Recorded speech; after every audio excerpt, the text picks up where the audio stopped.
नमस्कार। आज हम बात करने वाले हैं भारत के एक ऐसे अनोखे प्रदेश की जो किसी बिखरे हुए खजाने जैसा है। जी हाँ, हम बात कर रहे हैं पुडुचेरी की।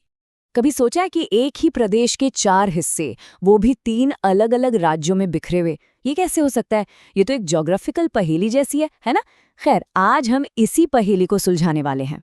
तो आज के सफर में हम क्या-क्या देखने वाले हैं? सबसे पहले समझेंगे पुडुचेरी की ये अनोखी बनावट। फिर बात करेंगे इसके 4 जिलों, यहाँ की जमीन और नदियों की। कुछ मजेदार आंकड़े भी देखेंगे और आखिर में उस विरासत को जानेंगे जो इन बिखरे हुए टुकड़ों को एक धागे में पिरोती है। तो चलिए शुरू करते हैं।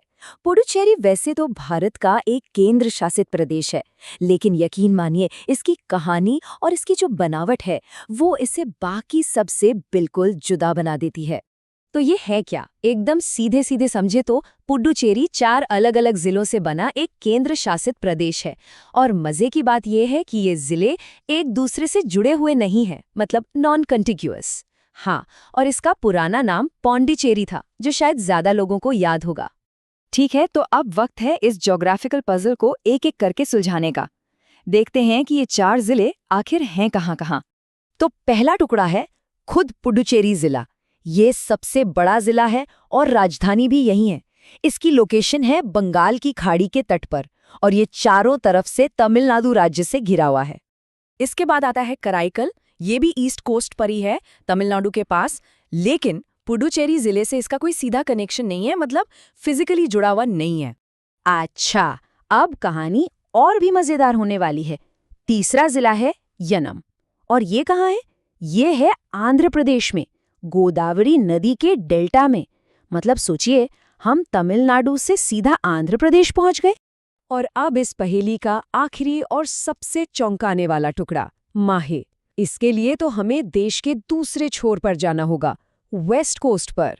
जी हाँ, माहे मालाबार तट पर है और चारों तरफ से केरल से घिरा है। तो देखा, 4 जिले और 3 अलग-अलग राज्य। वाकई कमाल की बात है। तो ठीक है, अब हमें ये तो पता चल गया कि ये जिले कहाँ-कहाँ हैं, पर सवाल ये उठता है कि इन जगहों की जमीन कैसी है। चलिए अब जरा यहाँ की धरती और नदियों पर भी एक नजर डालते हैं। और कमाल की बात यह है कि इनकी जमीन में भी आपको वैरायटी मिलेगी। एक तरफ पुडुचेरी और कराईकल हैं जो एकदम फ्लैट कोस्टल प्लेन्स हैं, मतलब समतल तटीय मैदान, समुद्र तल से बस कोई 15 मीटर ऊपर। लेकिन वहीं दूसरी तरफ पुडुचेरी शहर के पास गौरीमेडु नाम की जगह पर कुछ छोटी छोटी ऊंची जमीनें भी हैं, जिन्हें वहां के लोग रेड हिल्स कहते हैं। और हाँ, इन सभी इलाकों को जिंदा रखती हैं वहां की नदियां। पुडुचेरी में आपको गिंजी और पोन्नैयार मिलेंगी, तो कराईकल में कावेरी की ट्रिब्यूटरीज बहती हैं। माहे में खूबसूरत माहे नदी है और यनम तो खुद ताकतवर गोदावरी के डेल्टा में बसा है। ज्योग्राफी तो हो गई, पर यहाँ के नंबर्स यानी आंकड़े भी एक बहुत ही इंटरेस्टिंग कहानी बताते हैं। तो चलिए अब जरा आंकड़ों पर नजर डालते हैं। अब ये आंकड़ा देखिए, ये वाकई में बहुत खास है। पुडुचेरी का सेक्स रेशियो यानी लिंगानुपात, यहाँ हर 1000 पुरुषों पर 1037 महिलाएं हैं। ये भारत के सबसे अच्छे आंकड़ों में से एक है, जो यहाँ के समाज के बारे में बहुत कुछ बताता है।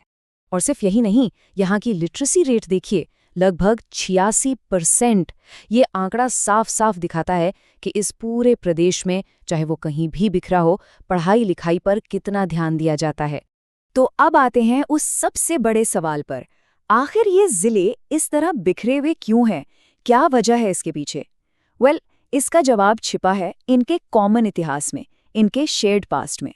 और यही वो गोंद है जो इन अलग थलग टुकड़ों को आज भी आपस में जोड़े हुए है। देखिए, 1954 से पहले ये चारों इलाके असल में फ्रेंच इंडिया का हिस्सा थे। ये फ्रांस की बहुत ज़रूरी कॉलोनियल बस्तियां हुआ करती थीं। तो जब 1954 में इन इलाकों को भारत को सौंपा गया, तो इनकी जो यूनिक पहचान थी, उसे बनाए रखने के लिए इन सबको मिलाकर एक ही केंद्र शासित प्रदेश बना दिया गया। तो ये है वो ऐतिहासिक वजह जो इन्हें एक करती है।